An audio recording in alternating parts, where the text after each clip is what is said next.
ನಾನು ಎಷ್ಟು ಬೆದರಿಸಿದ್ರು ನನಗೆ ತಿಳಿದಂತೆ ನೀನು ಮದುವೆ ಆಗಿದೆಯಾ ಅಂದರೆ ನಿನಗೆ ಬಹಳ ಧೈರ್ಯ ಬಂದುಬಿಟ್ಟಿದೆ. ನಿನ್ನ ವಿಷಯ ಹೀಗಲ್ಲ, ನೀನು ಆ ಆರ್ಯನ ಜೊತೆ ಹೇಗೆ ಸೇರಿರ್ತೀಯೋ ನಾನು ನೋಡ್ತೀನಿ ಅಂತ ಒಂದು ಕೆಟ್ಟ ಸಂಚು ಹೊಡೆದ ಸಾಮ್ರಾಟ್. ಊರಿಗೆ ಹೋದ್ಮೇಲೆ ಪರಿಸ್ಥಿತಿ ಹೇಗಿರುತ್ತೋ ಅಂತ ದಾರಿ ಮಧ್ಯದಲ್ಲಿ ಅನ್ವಿತಾಗಿ ಸ್ವಲ್ಪ ಟಿಫನ್ ತಿನ್ನಿಸಿ ತಾನು ಟೀ ಕುಡಿದು ಆರ್ಯ ಮತ್ತೆ ಕಾರ್ ಸ್ಟಾರ್ಟ್ ಮಾಡ್ದ. ಆಗಲೇ ಆರ್ಯ ಬರ್ತಿದ್ದಾನೆ ಅಂತ ವಿಜಯ್ಗೆ ಫೋನ್ ಮಾಡಿ ಹೇಳಿದ್ರಿಂದ ವಿಜಯ್ ಮತ್ತು ನಿತ್ಯ ಪೊಲೀಸ್ ಸ್ಟೇಷನ್ ಹತ್ರ ಕಾಯ್ತಿದ್ರು. ಅಂದು ಬೆಳಿಗ್ಗೆ ಶ್ರೀನಾಥ್ ಮತ್ತು ಶರತ್ ತಮ್ಮ ಕುಟುಂಬವನ್ನು ಕರ್ಕೊಂಡು ಪೊಲೀಸ್ ಸ್ಟೇಷನ್ಗೆ ಬಂದು, ನಿನ್ನೆಯಿಂದ ಇಲ್ಲಿವರೆಗೆ ನನ್ನ ಮಗಳ ಸುಳಿವಿಲ್ಲ, ನನ್ನ ಮಗಳನ್ನು ಕರ್ಕೊಂಡು ಹೋಗಿ ಏನು ಮಾಡಿದಾನೋ ಅಂತ ಶರತ್ ಮತ್ತು ಶ್ರೀನಾಥ್ ಅವರು ಶಂಕರ್ ಅವರ ಮೇಲೆ ಕೂಗಾಡ್ತಿರ್ತಾರೆ. ಶಂಕರ್ ಅವರು ಸುಲೋಚನಾ ಅವರಲ್ಲಿ ಬಹಳ ಸಂಕಟದಿಂದ ಒಂದು ಪಕ್ಕದಲ್ಲಿ ನಿಂತಿರ್ತಾರೆ. ಆರ್ಯ ಅನ್ವಿತಾಳನ್ನು ಪ್ರೀತಿಸ್ತಿದ್ದಾನೆ ಅಂತ ಅವ್ರಿಗೆ ಮೊದಲೇ ಗೊತ್ತು, ಆದರೆ ಹೀಗೆ ಯಾಕೆ ಇಷ್ಟು ಬೇಗ ಕರ್ಕೊಂಡು ಹೋಗಿದ್ದಾನೆ ಅಂತ ತಿಳಿಲಿಲ್ಲ. ಈಗ ವಿಜಯ್ ಬಂದು ಆರ್ಯ ಬರ್ತಿದ್ದಾನೆ ಅಂತ ಹೇಳಿದ ಮೇಲೆ, ನಮ್ಮ ಮಗ ಬರ್ತಿದ್ದಾನೆ ಸರ್, ಬಂದಮೇಲೆ ಮಾತಾಡ್ಕೊಳ್ಳೋಣ ಅಂತ ಶಂಕರ್ ಅವರು ಪೊಲೀಸ್ ಅವರಿಗೆ ಹೇಳ್ತಿರ್ತಾರೆ. ನಿಮ್ಮ ಮಗ ಬರೋದಲ್ಲ, ನಮ್ಮ ಮಗಳನ್ನ ತಂದು ನಮ್ಗೆ ಒಪ್ಪಿಸಿದ್ರೆ ನಿಮ್ಮ ವಿಷಯನ ಅಂತ ಏನು ಹೇಳೋಷ್ಟರಲ್ಲಿ ಅದು ಇದು ಅಂತ ಶ್ರೀನಾಥ್ ಬೊಗಳ್ತಿದ್ರೆ ವಿಜಯ್ಗೆ ಅವನನ್ನು ಅಲ್ಲೇ ಹೊಡಿಬೇಕನ್ಸೋಷ್ಟು ಕೋಪ ಬರುತ್ತೆ. ಆದರೆ ಮಧ್ಯದಲ್ಲಿ ಗಲಾಟೆ ಯಾಕೆ ಅಂತ ಸುಮ್ಮನಿರ್ತಾನೆ. ಅವರಿಬ್ಬರು ಮಾತುಗಳ ಯುದ್ಧದ ಮಧ್ಯದಲ್ಲಿ ಆರ್ಯ ಅನ್ವಿತಾಳನ್ನು ಕರ್ಕೊಂಡು ಕಾರ್ ಇಳಿತಾನೆ. ಪೊಲೀಸ್ ಸ್ಟೇಷನ್ ಒಳಗಲ್ಲದೆ ಸ್ಟೇಷನ್ ಪಕ್ಕದಲ್ಲಿದ್ದ ಒಂದು ಸಣ್ಣ ಮೈದಾನದಂಥ ಜಾಗದಲ್ಲಿ ಎಲ್ಲರೂ ಕುರ್ಚಿಗಳನ್ನ ಹಾಕ್ಕೊಂಡು ಈ ಪಂಚಾಯಿತಿ ಬಗ್ಗೆ ಮಾತಾಡ್ತಿರ್ತಾರೆ. ಆರ್ಯನ್ ಕಾರ್ ಬಂದ ತಕ್ಷಣ ಎಲ್ಲರ ನೋಟ ಅತ್ತ ಕಡೆ ತಿರುಗ್ತು. ಅನ್ವಿತಾ ಭಯಪಡ್ತಾ ಆರ್ಯನ್ ಕೈ ಹಿಡ್ಕೊಂಡು ಇಳಿದು ಅವರೆಲ್ಲರೂ ಮುಂದೆ ಬಂದು ನಿಲ್ತಾರೆ. ನೋಡಿದ್ರಾ, ನನ್ನ ಮಗಳನ್ನ ಇವನೇ ಎತ್ಕೊಂಡು ಹೋಗಿದ್ದಾನೆ, ನನ್ನ ಮಗಳಿಗೆ ಏನು ಮಾಯದ ಮಾತು ಹೇಳಿ ಎದುರಿಸಿ ನಿಮ್ಮ ಮಗ ಕರ್ಕೊಂಡು ಹೋದ ಅಂತ ಶರತ್ ಅವ್ರು ಕೂಗಾಡ್ತಾರೆ. ಆಗ ಆರ್ಯ ಅನ್ವಿತಾಳನ್ನು ನೋಡಿ, ಆರ್ಯ ಆ ಮಾತಿಗೆ ಕೋಪದಿಂದ, ನಾನೇನು ನಿಮ್ಮ ಮಗಳನ್ನು ಹೆದರಿಸಿ ಕರ್ಕೊಂಡು ಬಂದಿಲ್ಲ, ನಾವಿಬ್ಬರು ಪ್ರೀತಿಸಿದ್ದೀವಿ ಮತ್ತು ಮದುವೆನೂ ಆಗಿದ್ದೀವಿ, ಅದಕ್ಕೆ ಹೋಗಿದ್ವು. ನೀವು ನಿಮ್ಮ ಮಗಳಿಗೆ ಇಷ್ಟ ಇಲ್ಲದ ಮದುವೆ ಮಾಡಬೇಕಂತ ಅವಳನ್ನ ಕೋಣೆಯಲ್ಲಿ ಹಾಕಿ ಬೀಗ ಹಾಕಿದ್ರಲ್ಲ, ಅದಕ್ಕೆ ನಿಮ್ಗೆ ಯಾರಿಗೂ ತಿಳಿದಂತೆ ಹೋಗಿ ಮದುವೆ ಆಗಿದ್ದೀನಿ ಅಂತ ಆರ್ಯ ಹೇಳಿದ ತಕ್ಷಣ ಅಲ್ಲಿದ್ದವರೆಲ್ರಿಗೂ ಶಾಕ್ ಆಗುತ್ತೆ. ಅಲ್ಲಿ ಎಲ್ಲರೂ ಗಂಡಸರೇ ಇದ್ದಿದ್ದರಿಂದ ಅನ್ವಿತಾಳನ್ನು ಸುಲೋಚನಾ ಅವರ ಪಕ್ಕದಲ್ಲಿ ನಿಲ್ಲಿಸಿ ಆರ್ಯ ಪೊಲೀಸವರ ಜೊತೆ ಮಾತಾಡ್ತಿರ್ತಾನೆ. ಸರ್, ನಮ್ಗೆ ಇಷ್ಟವಾಗಿ ನಾವು ಮದುವೆ ಆಗಿದ್ದೀವಿ, ನಾವಿಬ್ಬರು ಮೇಜರ್ಸ್, ನಾನು ಈ ಕೆಲಸ ಮಾಡ್ತಿದ್ದೀನಿ, ನನ್ನ ವಿವರಗಳೆಲ್ಲ ಇವು ಅಂತ ಆರ್ಯ ಎಲ್ಲವನ್ನ ಪೊಲೀಸವರಿಗೆ ವಿವರಿಸ್ತಿರ್ತಾನೆ. ಆ ಸಮಯದಲ್ಲಿ ಅನ್ವಿತಾಗೆ ಸಾಮ್ರಾಟ್ನಿಂದ ಒಂದು ವಿಡಿಯೋ ಬರುತ್ತೆ. ಆ ವಿಡಿಯೋ ನೋಡಬಾರ್ದು ಅಂದ್ಕೊಂಡ್ರು ಅನ್ವಿತಾ ಯಾಕೋ ಅದನ್ನು ತೆರೆದು ನೋಡ್ತಾಳೆ. ಅದರಲ್ಲಿ ಚಂದು ಆರ್ಯನ್ ಮನೆಯ ಬೆಡ್ರೂಮ್ನಲ್ಲಿ ಪ್ರಜ್ಞೆ ಇಲ್ಲದೆ ಬಟ್ಟೆ ಇಲ್ಲದೆ ಮಲಗಿದ್ದಾಳೆ. ಇನ್ನೂ 4 ಜನ ಗಂಡಸರು ಆ ಕೋಣೆ ಮುಂದೆ ಯಾವಾಗಲೂ ಹೋಗೋಣ ಅಂತ ಕಾಯ್ತಿರ್ತಾರೆ. ಆ ದೃಶ್ಯ ನೋಡಿ ಅನ್ವಿತಾ ಬಾಯಿ ಮೇಲೆ ಕೈ ಇಟ್ಕೊಂಡು ಭಯದಿಂದ ನಡುಗೆ ಹೋಗ್ತಾಳೆ. ಅಷ್ಟರಲ್ಲೇ ಸಾಮ್ರಾಟ್ನಿಂದ ಫೋನ್ ಬರುತ್ತೆ. ತಕ್ಷಣ ಫೋನ್ ಎತ್ತಿ, ಏನು ಮಾಡ್ತಿದ್ಯಾ ನೀನು, ಅವಳೇನು ಹೆಂಡತಿ ಅರ್ಥ ಆಗ್ತಿದ್ಯಾ ಅಂತಾಳೆ. ಹೆಂಡತಿಯೂ ಇಲ್ಲ ಮಣ್ಣು ಇಲ್ಲ, ನಾನು ಎಷ್ಟು ಹೆದರ್ಸಿದ್ರು ನನ್ನನ್ನು ಬೇಡ ಅಂತ ಆರ್ಯನನ್ನು ಹೇಗೆ ಮದುವೆ ಆದೆ ನೀನು? ಹಾಂ, ನೀನು ನನ್ನ ಮದುವೆಯಾಗಿ ಇಬ್ಬರು ಕುಲುಕ್ತಾ ಇದ್ದರೆ ನಾನು ಸುಮ್ಮನೆ ನೋಡ್ತಿರ್ತೀನಿ ಅಂತ ಅಂದ್ಕೊಂಡ್ಬಿಟ್ಟಿದ್ಯಾ? ಇದುವರೆಗೂ ನನ್ನ ಕಣ್ಣಿಗೆ ಬಿದ್ದು ಯಾವ ಹೆಣ್ಣು ನನ್ನ ಕೈ ತಪ್ಪಿಲ್ಲ, ನಿನ್ನನ್ನು ಮಾತ್ರ ಹೇಗೆ ಬಿಡ್ತೀನಿ ಅಂದ್ಕೊಂಡೆ?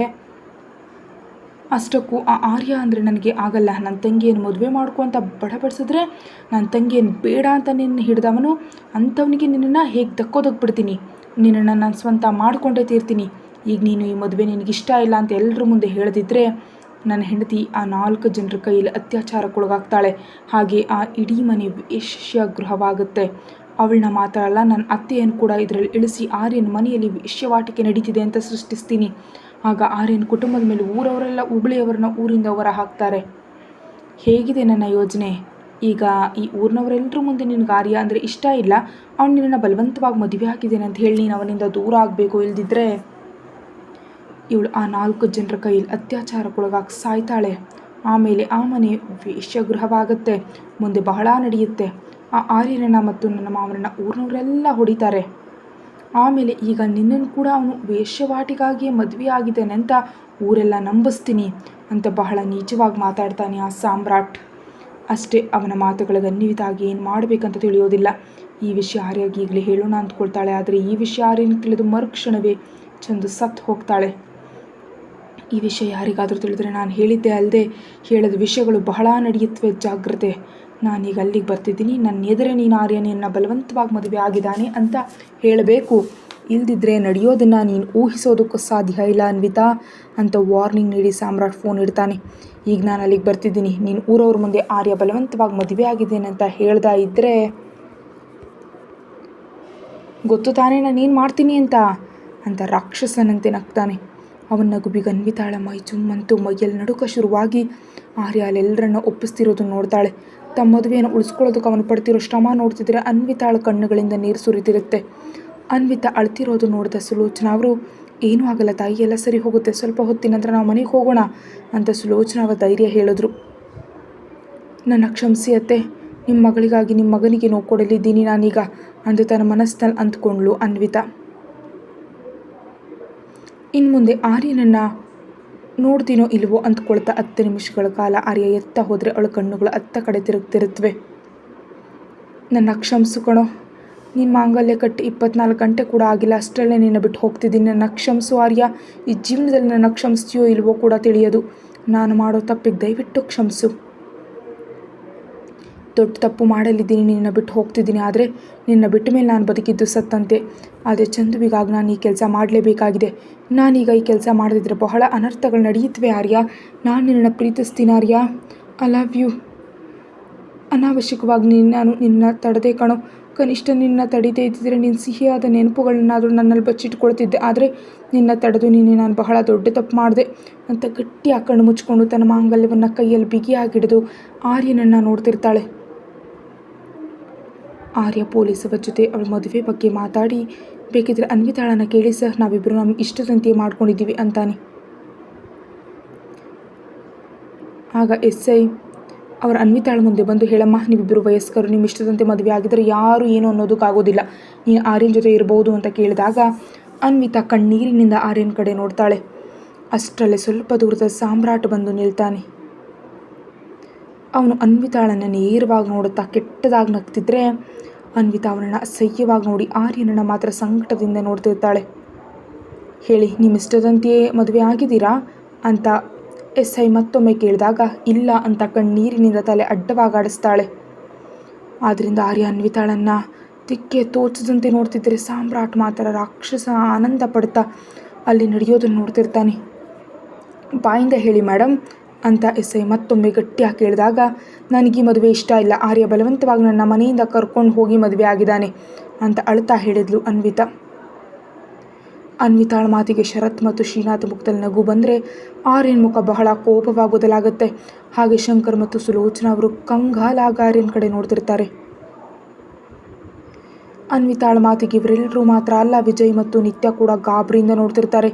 ಅನ್ವಿತಾ ಯಾಕೆ ಹೀಗೆ ಹೇಳ್ತಾಳೆ ಅಂತ. ವಿಜಯ್ ಮುಂದೆ ಬರೋದಕ್ಕೆ ಹೋದ.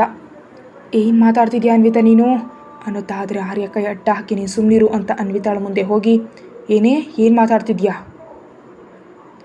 ಹುಚ್ಚಿಡ್ದಿಯಾ ನಿನಗೆ, ನಿಮ್ಮಪ್ಪ ಮತ್ತು ಅಣ್ಣನನ್ನು ನೋಡಿ ಭಯ ಪಡ್ತಿದ್ಯಾ, ಅವ್ರೇನು ಮಾಡೋದಕ್ಕಾಗಲ್ಲ, ಇಲ್ಲಿ ಪೊಲೀಸವರಿದ್ದಾರೆ, ನಾವು ವಯಸ್ಕರು, ನೀನು ಓದಿ ಮುಗಿದಿದೆ, ನಾನು ವ್ಯವಹಾರ ಶುರು ಮಾಡಿದ್ದೀನಿ, ನಾವು ಸುಖವಾಗಿ ಬಾಳಬೇಕು ಅಂದ್ಕೊಂಡಿದ್ದೀವಲ್ವೇ ಎಲ್ಲರ ಆಶೀರ್ವಾದದೊಂದಿಗೆ. ನಿನ್ನೆ ಈ ಸಮಯಕ್ಕೆ ಎಷ್ಟು ಸಂತೋಷವಾಗಿದ್ವೋ, ಇಲ್ಲಿಗೆ ಬಂದಮೇಲೆ ನಿನಗೇನಾಯ್ತು ಅನ್ವಿತಾ, ನಿಮ್ಮವ್ರನ್ನ ನೋಡಿ ನೀನು ಹಾಗೆ ಮಾತಾಡ್ತಿದ್ರೆ ಅದು ಬರೀ ಅನಾವಶ್ಯಕ ಭಯ ಅನ್ವಿತಾ, ಅವ್ರು ನಮ್ಮನ್ನು ಏನೂ ಮಾಡೋದಕ್ಕಾಗಲ್ಲ, ನಾನಿರುವಾಗ ನೀನು ಭಯ ಪಡ್ತಿರೋದು ಯಾಕೆ ಅಂದ ಆರ್ಯ. ಮಿಸ್ಟರ್, ನೀವು ಸುಮ್ಮನಿರಿ, ನಾವು ಮಾತಾಡ್ತಿದ್ದೀವಲ್ವಾ ಅಂತ SI ಹೇಳಮ್ಮ, ನಿಜವಾಗಿ ನಿನಗೆ ಇಷ್ಟ ಇಲ್ಲದೆ ಈ ಮದುವೆ ಹೇಗೆ ಮಾಡಿಕೊಂಡೆ ಅಂತ ಗಟ್ಟಿಯಾಗಿ ಕೇಳಿದಾಗ ಆರ್ಯನ ಬಲವಂತದ ಮೇಲೆಯೇ ನಾನು ತಲೆಬಾಗಿ ಮಾಂಗಲ್ಯ ಕಟ್ಟಿಸ್ಕೊಂಡೆ ಅಷ್ಟೇ, ಅದನ್ನು ಬಿಟ್ಟು ನನಗೆ ಆರ್ಯನ ಮೇಲೆ ಪ್ರೀತಿ ಇಲ್ಲ, ಮದುವೆ ಆಗೋಷ್ಟು ಇಷ್ಟವೂ ಇಲ್ಲ. ಆರ್ಯನೇ ಬಲವಂತವಾಗಿ ನನ್ನ ಇಲ್ಲಿಂದ ಕರ್ಕೊಂಡು ಹೋಗಿ ಮದುವೆ ಆಗಿದ್ದಾನೆ. ಈಗ ನಾನು ನಮ್ಮ ಮನೆಗೆ ಹೋಗಬೇಕು ಅಂತ ಅಂದ್ಕೊಂಡಿದ್ದೀನಿ, ನನಗೆ ನಿಜವಾಗಿ ಈ ಮದುವೆ ಇಷ್ಟ ಇಲ್ಲ ಸರ್ ಅಂದ್ಲು ಅನ್ವಿತಾ. ಅನ್ವಿತಾಳ ಮಾತಿಗೆ ನಾವು ಹೇಳಿದ್ವಲ್ಲ ಸರ್, ಇವನು ನಮ್ಮ ಮಗಳಿಗೆ ಏನೋ ಮಾಯದ ಮಾತು ಹೇಳಿ ಪ್ರೇಮ ಮದುವೆ ಅಂತ ಕರ್ಕೊಂಡು ಹೋಗಿ ಈಗ ಏನೋ ಮಾತುಗಳನ್ನ ಹೇಳಿದ್ದಾನೆ. ಅವಳು ಸಣ್ಣ ಹುಡುಗಿ, ಇವನ ಮಾತು ನಂಬಿ ಮೋಸ ಹೋಗಿ ಅವನ ಜೊತೆ ಹೋದ್ಲು. ಆದರೆ ಈಗ ಅವಳಿಗೆ ಇಷ್ಟ ಇಲ್ಲ ಅಂತಿದ್ದಾಳಲ್ವ, ಇನ್ನು ಮದುವೆ ಇಲ್ಲ, ಏನೂ ಇಲ್ಲ, ನಮ್ಮ ಮಗಳನ್ನು ನಮ್ಮ ಮನೆಗೆ ಕಳಿಸ್ಕೊಡಿ ಸರ್, ನಮ್ಮ ಜೊತೆ ಕರ್ಕೊಂಡು ಹೋಗ್ತೀವಿ ಅಂತ ಶರತ್ ಮತ್ತು ಶ್ರೀನಾಥ್ ಅಂದರು. ಏಯ್, ನೀನು ಮಧ್ಯೆ ಬರಬೇಡ, ನಿನ್ನೆಯಿಂದ ನೀನು ಬಹಳ ಅತಿಯಾಗಿ ಆಡ್ತಿದ್ಯಾ ಅಂತ ನಂಗೆ ತಿಳಿಯಿತು, ಈಗ ನೀನೇನಾದರೂ ಮಧ್ಯ ಬಂದರೆ ಖಂಡಿತವಾಗಿ ನನ್ನ ಕೈಯಲ್ಲಿ ಪೆಟ್ಟು ತಿಂತೀಯಾ ಅಂದ ಆರ್ಯ ಶ್ರೀನಾಥ್ಗೆ. ಏನೋ ನನ್ನ ತಂಗಿಯನ್ನು ಬಲವಂತವಾಗಿ ಕರ್ಕೊಂಡು ಹೋಗಿ ಮದುವೆ ಆಗಿದ್ದಲ್ದೆ ಈಗ ನನ್ನನ್ನೇ ಹೆದರಿಸ್ತಿದ್ಯಾ, ನಿಜಕ್ಕೂ ನೀನು ಮಾಡ್ಕೊಂಡಿದ್ದು ಮದುವೆನೇ ಅಲ್ಲ ಕಣೋ ಅಂತ ಶ್ರೀನಾಥ್ ಕೋಪದಿಂದ ಅನ್ವಿತಾಳ ಹತ್ರ ಹೋಗಿ ಅವಳ ಕೊರಳಲ್ಲಿದ್ದ ಮಾಂಗಲ್ಯದ ಸರವನ್ನು ಹರಿದು ಆರ್ಯನ ಮುಖಕ್ಕೆಸ್ದ. ಅದನ್ನು ನೋಡಿ ಅನ್ವಿತಾ ಅಳ್ತಾ ತನ್ನ ಬಾಯಿ ಮೇಲೆ ಕೈ ಇಟ್ಕೊಂಡ್ಳು. ಶ್ರೀನಾಥ್ ಅನ್ವಿತಾಳ ಕೊಡಲಿದ್ದ ತಾಳಿನ ಹರಿದು ಆರ್ಯನ ಮುಖದ ಮೇಲೆ ಎಸ್ದ ಕೋಪದಿಂದ. ಅದರಿಂದ ಆರ್ಯನಿಗೆ ಬಹಳ ಅಂದರೆ ಬಹಳ ಕೋಪ ಬಂದು ಶ್ರೀನಾಥ್ ಕೆನ್ನೆ ಗಟ್ಟಿಯಾಗಿ ಹೊಡೆದು ಅವನು ಹೊಟ್ಟೆಗೆ ಒದ್ದ. ಯಾರೋ ನೀನು ನಿಜಕ್ಕೂ ಅವಳು ಕೊರಳಿಗೆ ತಾಳಿ ಕೀಳೋದಕ್ಕೆ ಅಂತ ಶ್ರೀನಾಥನ್ನ ಮನ ಬಂದಂತ ಹೊಡಿತಿರ್ತಾನೆ. ಅನ್ವಿತಾ ಅಳ್ತಾ ಅದನ್ನು ನೋಡ್ತಿರ್ತಾಳೆ. ಆದರೆ ಸಾಮ್ರಾಟ್ ಮಾತ್ರ ಅಲ್ಲಿ ನಡೀತಿರೋದನ್ನು ಕಂಡು ಪಿಶಾಚಿಯಂತೆ ಆನಂದ ಪಡ್ತಿರ್ತಾನೆ. ಶ್ರೀನಾಥನನ್ನು ಬಹಳ ಹೊಡಿತಿದ್ರೆ ಪೊಲೀಸರು ದಶರಥ್ ಅವರು ಮತ್ತು ಅತ್ತ ಶಂಕರ್ ಅವರು ಆರ್ಯನನ್ನು ದೂರ ಕರ್ಕೊಂಡು ಹೋಗಿ ತಡೀತಾರೆ.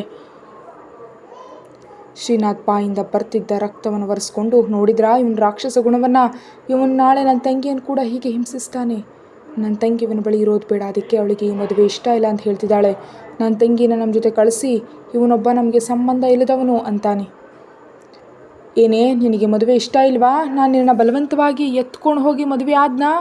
ಯಾರೋ ಫೋನ್ ಮಾಡಿ ನನಗೆ ನಿನ್ನ ಮನೆಯಲ್ಲಿ ನಿಮ್ಮ ಅಣ್ಣ ಮತ್ತು ಅಪ್ಪ ಕೋಣಿಯಲ್ಲಿ ಹಾಕಿದ್ದಾರೆ ಅಂತ ಹೇಳಿದ್ರಲ್ಲ, ಅದನ್ನೆಲ್ಲ ಮರೆತು ಬಿಟ್ಟಿಯಾ? ನನ್ನ ಮೇಲಿನ ಪ್ರೇಮ ಎಲ್ಲ ನಾಟಕನಾ? ಇಷ್ಟು ದಿನ ನನ್ನ ಜೊತೆ ಸುತ್ತಾಡಿದೆಲ್ಲ ನಾಟಕನಾ? ಅವನು ತಾಳಿ ಹರಿದ್ರೆ ಸುಮ್ಮನೆ ನೋಡ್ತಾ ನಿಂತಿದೆಯಲ್ಲ ಅಂತ ತನ್ನ ಬಳಿ ಇದ್ದ ತಾಳಿಯನ್ನು ಮತ್ತೆ ಅನ್ವಿತಾಳ ಕೊಳಿಗೆ ಕಟ್ತಾನೆ ಆರ್ಯ. ಏಯ್, ನೀನು ಎಷ್ಟೇ ಬಾರಿ ನನ್ನ ತಂಗಿ ಕೊಳಿಗೆ ತಾಳಿ ಕಟ್ಟಿದ್ರು ಅವಳು ನಿನ್ನ ಜೊತೆ ಬರಲ್ಲ ಕಣೋ. ಅವಳಿಗೆ ಮದುವೆ ಇಷ್ಟ ಅಲ್ಲ ಅಂತ ಹೇಳಿಸಿದ್ರು ನೀನು ಕೇಳಿಸಲ್ವಾ? ಅನ್ವಿತಾ, ಹೇಳಿಲ್ಲಿರೋ ಎಲ್ರಿಗೂ ನಿನಗೆ ಇವನಂದರೆ ಇಷ್ಟವೇ? ಈ ಮದುವೆ ಇಷ್ಟನಾ ಅಂತ ಕೇಳಿದ್ರು ಶ್ರೀನಾಥ್ ಕೋಪದಿಂದ. ನನಗೆ ಈ ಮದುವೆ ಇಷ್ಟ ಇಲ್ಲ ಅಂತ ಆ ಪದ ಅನ್ವಿತಾಳ ಬಾಯಲ್ಲಿರುವಾಗಲೇ ಆರ್ಯ ಹೊಡೆದ ಪೆಟ್ಟಿಗೆ ಅನ್ವಿತಾ ಹೋಗಿ ಕೆಳಗೆ ಬಿದ್ದು ಹೋಗ್ತಾಳೆ, ಕೆನ್ನೆಯ ಮೇಲೆ ಕೈ ಇಟ್ಟುಕೊಂಡು. ಮಗಳನ್ನ ಹೊಡೆದಿದ್ದಕ್ಕೆ ಶರತ್ ಅವ್ರ ಕೋಪದಿಂದ ಮುಂದೆ ಬಂದರೆ ಶಂಕರ್ ಮತ್ತು ಸುಲೋಚನಾ ಅವ್ರ ಸಂಕಟದಿಂದ ಆರ್ಯ ಅಂತಾರೆ. ಶ್ರೀನಾಥ್ ಹೋಗಿ ತಂಗಿಯನ್ನು ಎಪ್ಸಿ, ನೋಡಿದ್ರೆ ಸರ್, ನಮ್ಮೆಲ್ಲರ ಮುಂದೆ ನನ್ನ ತಂಗಿಗೆ ಹೀಗೆ ನೋವು ಕೊಡ್ತಿದ್ದಾನೆ. ಇನ್ನು ಅವಳು ಅವನ ಜೊತೆ ಇದ್ದರೆ ಎಷ್ಟು ಹಿಂಸೆ ಅನುಭವಿಸ್ತಾಳೋ ನೀವೇ ಆಲೋಚಿಸಿ. ನನ್ನ ತಂಗಿಗೆ ಇಷ್ಟ ಇಲ್ಲ ಅಂತ ಹೇಳ್ತಿದ್ರು, ಅವನು ಎಷ್ಟು ದೌರ್ಜನ್ಯ ಮಾಡ್ತಿದ್ದಾನೆ ಅಂತ ನೀವೇ ಕಣ್ಣಾರಿ ನೋಡಿದ್ರಿ ಅಲ್ವಾ? ಇನ್ನು ನಮ್ಗೆ ನ್ಯಾಯ ಬೇಕು ಸರ್. ಶ್ರೀನಾಥ್ ಪೊಲೀಸರವ್ರ ಜೊತೆ ಅಂತಾನೆ. ಇದೇನಿದಾರ್ಯಾ, ನೀವಿಬ್ಬರು ಇಷ್ಟಪಟ್ಟು ಮದುವೆ ಆಗಿದ್ದೀರಿ ಅಂದೆ, ಆದರೆ ಆ ಹುಡುಗಿ ನೋಡಿದ್ರೆ ನಿಜಕ್ಕೂ ಮದುವೆ ಇಷ್ಟನೇ ಇಲ್ಲ ಅಂತಿದ್ದಾಳೆ. ಅಷ್ಟೇ ಅಲ್ಲ, ನಿನ್ನ ಮೇಲೆ ಪ್ರೀತಿಯೂ ಇಲ್ಲ ಅಂತಿದ್ದಾಳೆ. ನಾವು ಯಾರ ಮಾತು ನಂಬಬೇಕು ಅಂದರು SI ಬಹಳ ಕೋಪದಿಂದ. ಅವರೆಲ್ಲರ ಮುಂದೆ ಏನು ಉತ್ತರ ನೀಡಬೇಕಂತ ತಿಳಿದೆ ಆರ್ಯ ಅನ್ವಿತಾಳ ಕಡೆ ಕೋಪದಿಂದ ನೋಡ್ತಿರ್ತಾನೆ. ನನ್ನ ಮಗಳನ್ನು ಯಾಕೋ ಹಾಗೆ ನೋಡ್ತೀಯಾ? ನನ್ನ ಮಗಳಿಗೆ ಮಾಯದ ಮಾತು ಹೇಳಿ ಕರ್ಕೊಂಡು ಹೋಗಿದ್ದಲ್ದೆ ಈಗ ನಮ್ಮೆಲ್ಲರ ಮುಂದೆ ನನ್ನ ಮಗಳನ್ನು ಹೊಡೆದಿದ್ಯಾ? ನಿನ್ನ ವಿಷಯ ನೋಡ್ತೀನಿ, ನಿನ್ನನ್ನು ಬಿಡಲ್ಲ. ನನ್ನ ಮಗಳ ಮೇಲೆ ಕೈ ಹಾಕಿದ್ದು ನಿನ್ನನ್ನು ಸುಮ್ಮನೆ ಬಿಡಲ್ಲ ಅಂತ ಎಚ್ಚರಿಕೆ ಕೊಡ್ತಾರೆ ಶರತ್ ಅವರು.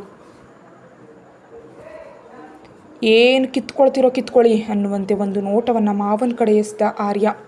ಸರ್, ನನ್ನ ಮಗಳು ಇಷ್ಟ ಇಲ್ಲ ಅಂತ ಹೇಳಿದಾಳಲ್ವ, ಇನ್ನು ಮದುವೆಯೂ ಇಲ್ಲ, ಏನೂ ಇಲ್ಲ. ಅವ್ರು ಮಾಡಿಕೊಂಡ ಮದುವೆ ಕೂಡ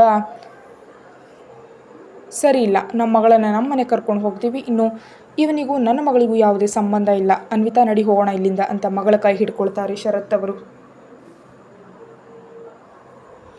ಏಯ್ ನಿಲ್ಲೋ ಅಂತ ಕಿರಿಸ್ತಾ ಆರ್ಯ. ಆದ್ದರಿಂದ ಅನ್ವಿತಾ ಅಳ್ತಾ ಆರ್ಯನ ಕಡೆ ನೋಡಿದ ತಕ್ಷಣ, ನಿಜವಾಗಿಯೂ ನಾನಂದ್ರೆ ಇಷ್ಟ ಇಲ್ವಾ ನಿನಗೆ? ನನ್ನ ಮೇಲೆ ಪ್ರೀತಿ ಇಲ್ವಾ? ಈ ಮದುವೆ ಇಷ್ಟ ಇಲ್ವಾ ಅಂತ ಕೇಳ್ದ. ಆಗಲೇ ಆರ್ಯನ ಕಣ್ಣುಗಳಲ್ಲಿ ಸಣ್ಣ ಹನಿಗಳು ಮೂಡಿದ್ವು. ಇಷ್ಟ ಇಲ್ಲ ಅಂದ್ಲು ಅನ್ವಿತಾ.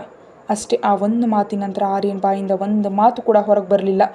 ಜೀವಕ್ಕಿಂತ ಹೆಚ್ಚಾಗಿ ಪ್ರೀತಿಸಿದ್ರು, ಅದು ಕೂಡ ಬಹಳ ವರ್ಷಗಳಿಂದ. ಮದುವೆ ಕೂಡ ಮಾಡ್ಕೊಂಡಿದ್ರು. ನಿನ್ನೆ ಅನ್ವಿತಾ ಅವನನ್ನು ತಡೀದಿದ್ರೆ ಇಬ್ಬರು ಒಂದಾಗ್ತಿದ್ರು. ಆದರೆ ಈಗ ನೋಡಿದ್ರೆ ಇಷ್ಟ ಇಲ್ಲ, ನಿನ್ನ ಮೇಲೆ ಪ್ರೀತಿ ಇಲ್ಲ, ನನಗೆ ಈ ಮದುವೆ ಕೂಡ ಇಷ್ಟ ಇಲ್ಲ ಅಂತಿದ್ದಾಳೆ. ಅವನೇನು ಮಾತಾಡೋದಕ್ಕೆ ಸಾಧ್ಯ? ಅವನ ಕಣ್ಣೀರು ಹೊರಬರಲು ಹಾತೊರೀತಿದ್ರು. ಅತಿ ಕಷ್ಟದಿಂದ ಅದನ್ನು ಕಣ್ಣಿನಲ್ಲೇ ತಡೆದು ನಿಲ್ಲಿಸ್ದ. ನೋಡಿ ಆರ್ಯ, ಆ ಹುಡುಗಿಗೆ ಇಷ್ಟ ಇಲ್ಲದೆ ನೀವೇನು ಮಾಡೋದಕ್ಕೆ ಸಾಧ್ಯ ಇಲ್ಲ. ಅವಳನ್ನ ಅವರ ಪೋಷಕರ ಜೊತೆ ಕಳಿಸ್ಕೊಡ್ತಿದ್ದೀವಿ. ಇನ್ನು ನಿನಗೂ ಅವಳಿಗೂ ಯಾವುದೇ ಸಂಬಂಧ ಇರೋದಿಲ್ಲ ಅಂತ ಹೇಳಿದ ತಕ್ಷಣ ಶರತ್ ಅವರು ಮತ್ತು ಶ್ರೀನಾಥ್ ಸಂತೋಷದಿಂದ ಅನ್ವಿತಾಳನ್ನು ಕರ್ಕೊಂಡು ಮನೆಗೆ ಹೊರಟು ಹೋದರು. ಅನ್ವಿತಾ ಹೋಗ್ತಾ ಹೋಗ್ತಾ ಆರ್ಯನನ್ನು ನೋಡುತ್ತೆ ಹೋದ್ಲು. ಕೊನೆ ಬಾರಿಗೆ ಆರ್ಯ ನೋಡಿದ ನೋಟ ಅವಳ ಹೃದಯದಲ್ಲಿ ಅಚ್ಚೊತ್ತಿ ಹೋಯಿತು. ಇನ್ನು ಆರ್ಯ ಅಲ್ಲಿರಲಾಗದೆ, ಹೋಗೋಣ ಬನ್ನಿ ಅಮ್ಮ ಅಂತ ಶಂಕರ್ ಮತ್ತು ಸುಲೋಚನಾ ಅವ್ರನ್ನ ವಿಜಯನ ಕರ್ಕೊಂಡು ಮನೆಗೆ ಹೋದ. ಒಂದು ಪ್ರಾಣವಿಲ್ಲದ ಗೊಂಬೆಯಂತೆ ಆರ್ಯ ಒಬ್ಬ ಪ್ರಾಣವಿಲ್ಲದ ಗೊಂಬೆಯಂತೆ ಅಲ್ಲಿಂದ ಸುಲೋಚನಾ ಅವ್ರನ್ನ ಕರ್ಕೊಂಡು ಹೊರಟೋದ. ಇತ್ತ ಅನ್ವಿತಾಳನ್ನು ಮನೆಗೆ ಕರ್ಕೊಂಡು ಹೋದ ಶರತ್ ಅವರು ಮತ್ತು ಶ್ರೀನಾಥ್ ಮನೆಗೆ ತಲುಪಿದ ತಕ್ಷಣ ಅನ್ವಿತಾಳನ್ನು ಬಹಳ ಹೊಡಿತಾನೆ ಶ್ರೀನಾಥ್. ನಿಜಕ್ಕೂ ನಿನಗೆ ಮರ್ಯಾದೆ ಇದೆಯಾ? ಮನೆಯಿಂದ ಓಡಿ ಹೋಗಿ ಅವನನ್ನು ಮದುವೆ ಆಗ್ತೀಯಾ?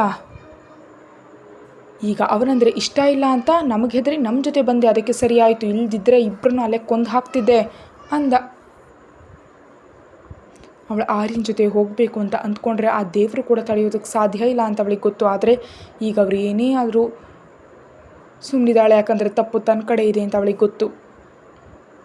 ಅವನ ಜೊತೆ ನಡೆದದ್ದು ಮದುವೆಯೇ ಅಲ್ಲ. ಆ ಕೊರಳಲ್ಲಿರೋ ತಾಳಿಯನ್ನು ತೆಗೆದು ಬಿಸಾಕು. ಇನ್ಮೇಲೆ ಆ ತಾಳಿ ನಿನ್ನ ಕೊರಳಲ್ಲಿದ್ದರೆ ಸರಿ ಇರಲ್ಲ. ಇನ್ನು ಮುಂದೆ ಮನೆ ಮೂಲೆಯಲ್ಲಿ ಬಿದ್ದಿರೋ ಅಷ್ಟೇ ಕಾಲೇಜ್ ಅದು ಇದು ಅಂತ ಹೊರಗೆ ಹೋದರೆ ಕಾಲು ಮುರಿದು ಮನೆಯಲ್ಲಿ ಕೂರಿಸ್ತೀನಿ. ಯಾರನ್ನೋ ಒಬ್ಬನನ್ನು ತಂದು ಮದುವೆ ಮಾಡ್ತೀವಿ ಹೋಗಷ್ಟೇ, ಆದರೆ ಅಲ್ಲಿವರೆಗೆ ಏನಾದರೂ ಅಡ್ಡದಾರಿ ಹಿಡಿದ್ರೆ ಕೊಂದು ಹಾಕ್ತೀನಿ, ಏನು ಅಂದ್ಕೊಂಡಿದ್ಯೋ ಅಂದ ಶ್ರೀನಾಥ್. ಅವತ್ತಿಂದ ಬಾಯಿ ಬಿಡದ ಆರ್ಯ ಬಹಳ ದಿನಗಳವರೆಗೆ ಯಾರ ಜೊತೆ ಒಂದು ಮಾತು ಕೂಡ ಆಡಲಿಲ್ಲ. ಇಲ್ಲಿ ಅನ್ವಿತಾ ಕೂಡ ಅಷ್ಟೇ, ಬದುಕಿದ್ದೀನಿ ಅಂದರೆ ಬದುಕಿದ್ದೀನಿ ಅನ್ನುವಂತಿದ್ದಾಳೆ. ಏನೋ ತಿಂದೆ ಅಂದರೆ 2 ತುತ್ತು ತಿನ್ನೋದಷ್ಟೇ, ಯಾರ ಜೊತೆಯೂ ಮಾತಾಡ್ತಿಲ್ಲ. ಆರ್ಯನ ಜೊತೆ ವಿಜಯ್ ಎಷ್ಟೇ ಮಾತಾಡ್ಸೋದಕ್ಕೆ ನೋಡಿದ್ರು ಯಾರ ಜೊತೆಯೂ ಮಾತಾಡಲಿಲ್ಲ. ಏನನ್ನೋ ಕಳ್ಕೊಂಡವನಂತಿದ್ದ. ಬಹಳ ತಿಂಗಳವರೆಗೆ ಊಟ ಮಾಡದೆ ಯಾರ ಜೊತೆಯೂ ಮಾತಾಡದೆ ಒಬ್ಬನೇ ಕೋಣೆಯಲ್ಲಿರ್ತಾನೆ. ಇತ್ತ ಅನ್ವಿತಾಳನ್ನು ನಿತ್ಯ ಪ್ರತಿದಿನ ಬಂದು ಭೇಟಿ ಮಾಡ್ತಿದ್ಲು. ನಿಜಕ್ಕೂ ಹೀಗೆ ಯಾಕೆ ಮಾಡಿದೆ? ನೀನು ಬಾ ಅಂದಿದ್ದಕ್ಕೆ ತಾನೇ ನಾವು ಬಂದು ನಿನ್ನ ಕರ್ಕೊಂಡು ಹೋದದ್ದು. ಅಷ್ಟು ಚೆನ್ನಾಗಿ ಮದುವೆಯಾಗಿ ಈಗ ಆರ್ಯನನ್ನು ಯಾಕೆ ಬಿಟ್ಟೆ ಅಂತ ಪ್ರತಿದಿನ ಎಷ್ಟು ಕೇಳಿದ್ರು ಅನ್ವಿತಾ ಬಾಯಿ ಬಿಡ್ತಿರಲಿಲ್ಲ. ಏನಾದರೂ ಅಂದರೆ ಅಳ್ತಿದ್ಲೇ ಹೊರತು ಒಂದು ಮಾತು ಕೂಡ ಹೇಳ್ತಾ ಇರಲಿಲ್ಲ. ಹಾಗೆ ಒಂದು ದಿನ ನಿತ್ಯ ಅನ್ವಿತಾಳನ್ನು ಹೊರಗೆ ಕರ್ಕೊಂಡು ಹೋದ್ಲು, ಶರತ್ ಮತ್ತು ಶ್ರೀನಾಥ್ ಅವರ ಅನುಮತಿಯೊಂದಿಗೆ. ನಿತ್ಯ ಕಾಫಿ ತರ್ತೀನಿ ಅಂತ ಹೋದಾಗ ಅನ್ವಿತಾಳ ಮುಂದೆ ಬಂದು ಕೂತ್ಕೊಂಡ ಆ ಸಾಮ್ರಾಟ್. ಏನೇ ನನ್ನ ಬೆದರಿಕೆಗೆ ಎದುರು ನಿಜವಾಗಿಯೂ ಆರ್ಯನನ್ನು ಬಿಟ್ಟುಬಿಟ್ಟೆ ಅಲ್ವಾ? ಅಂದರೆ ನಿಜವಾಗಿಯೂ ಅವನ ಮೇಲೆ ನಿನಗೆ ಪ್ರೀತಿ ಇಲ್ವಾ ಅಂತ ಕೇಳಿದ ಸಾಮ್ರಾಟ್ ನಗ್ತ. ಇನ್ನೊಂದು ಬಾರಿ ನೀನು ನನ್ನ ಜೊತೆ ಮಾತಾಡಿದ್ರು ಅಥವಾ ಕಣ್ಣಿಗೆ ಕಂಡ್ರು ನಾನು ಸುಮ್ಮನೆ ಬಿಡಲ್ಲ, ಹೇಳ್ತಿದ್ದೀನಿ ಅಂದ್ಲು ಅನ್ವಿತಾ ಕೋಪದಿಂದ. ನಡೆದದ್ದಕ್ಕೆಲ್ಲ ಅವನೇ ಕಾರಣ ಅಂತ ಅವಳಿಗೆ ಗೊತ್ತು. ಏನು ಮಾಡ್ತೀಯಾ? ನೀನೇನು ಮಾಡೋದಕ್ಕಾಗಲ್ಲ. ನೀನು ಖಂಡಿತವಾಗಿಯೂ ನನಗೆ ಶರಣಾಗಲೇಬೇಕು, ಇಲ್ದಿದ್ರೆ ನಾನು ಇನ್ನು ಏನೇನೋ ಮಾಡ್ತೀನಿ ಅಂದ ಸಾಮ್ರಾಟ್ ನಗ್ತ. ಛೀ, ನೀನು ನಿಜಕ್ಕೂ ಗಂಡಸೇನಾ? ಮನುಷ್ಯನೇನೋ ನೀನು?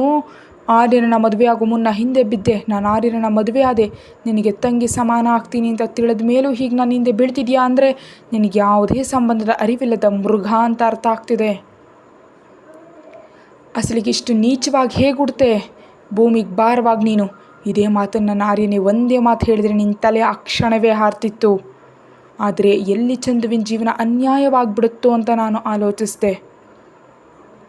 ನಿನಗೆ ಬೇಕಾಗಿದ್ದು ನಾನು ಆರ್ಯನನ್ನ ಮದುವೆ ಆಗಬಾರ್ದು, ಅವನ ಹತ್ರ ಇರಬಾರ್ದು, ಅದನ್ನು ಮಾಡಿದ್ದೀನಿ ಅಷ್ಟೇ.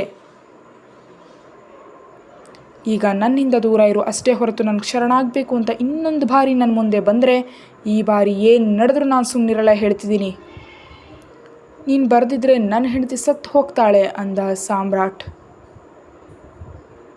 ಹಾಗಿದ್ರೆ ಆ ಕ್ಷಣಕ್ಕಿಂತ ಮೊದಲೇ ನಾನೇ ಸತ್ತು ಹೋಗ್ತೀನಿ. ಇವೆಲ್ಲದಕ್ಕೂ ಕಾರಣ ನೀನೇ ಅಂತ ಬರೆದಿಟ್ಟು ಸಾಯ್ತೀನಿ. ನಿಜವಾಗಿ ನನಗೆ ಈಗ ಅದೇ ಮಾಡಬೇಕನ್ನಿಸ್ತಿದೆ. ನಾನು ಆರ್ಯನಿಗೆ ದಕ್ಕದಿದ್ರೂ ಪರವಾಗಿಲ್ಲ, ಆದರೆ ನಿನ್ನ ಬಗ್ಗೆ ಸಂಪೂರ್ಣವಾಗಿ ತಿಳಿಸಿ ಸಾಯ್ತೀನಿ. ನೋಡು, ನಾನು ಆಮೇಲೆ ಕೇಳ್ತೀನಿ ಬಾ ನನ್ನ ಹತ್ರ ಅಂತ ಅಂದ್ಲು ಅನ್ವಿತಾ ಕೋಪದಿಂದ. ಇನ್ನು ಹೇಳಿದ್ರೆ ನಿಜವಾಗಿಯೂ ಹೇಳಿದಷ್ಟು ಕೆಲಸ ಮಾಡ್ತಾಳೋ ಅಂದ್ಕೊಂಡು ಇದು ಸಾಕ್ಬಿಡು, ಆರ್ಯನಿಂದ ದೂರ ಆದ್ಲಲ್ಲ, ಇವರಿಬ್ಬರು ಜನ್ಮದಲ್ಲಿ ಒಂದಾಗೋದಕ್ಕೆ ಸಾಧ್ಯ ಇಲ್ಲ.